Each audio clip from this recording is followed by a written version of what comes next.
just out with Alf at his favourite little field. Yeah, we like it here, don't we? In my Crocs.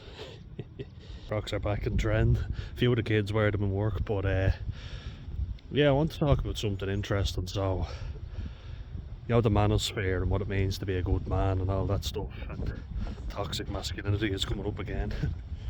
And I talk a lot about that, you know, I've made videos about that before, but what I want to talk about is one thing that causes me in particular a lot of anxiety and makes me depressed is when I see people saying, you know, what they will and won't stand for, and I'm like, why did I stand for that? Or, you know, they're such a real man and I'm not.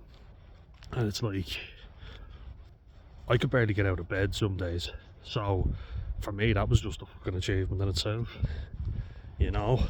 And the reality is, a lot of young men aren't doing very well nowadays. A lot of young men are extremely anxious. They're killing themselves. And I think the wrong advice is coming out. You know, it's like, I would never stand for this, you know, and if you do, you're a coward. And what I see a lot of is a lot of people that do nothing.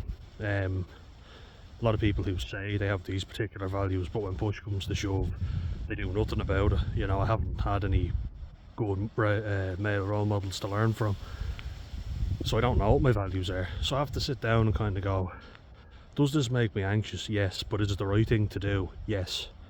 And if you can persevere through that, that's the start of being a good man, I think.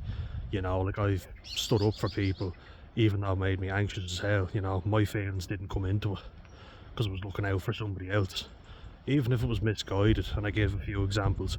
The fear before going and doing it was huge, and I still did it.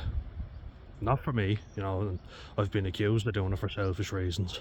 Maybe a little, yeah, but it was for someone else and I didn't want to do it. It was making me terrified, confronting people. I'm always afraid. I've always been told, actually, that you say the wrong thing, you always do the wrong thing. I'm not afraid of the person, I'm afraid of what will happen, you know, the repercussions. I'm always thinking of that, you know, and what will I put my family through? That's what I'm always thinking.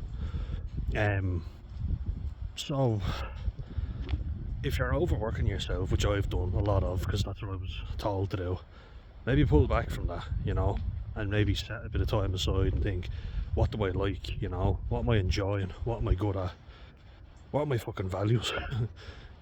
What will I and what won't I stand for?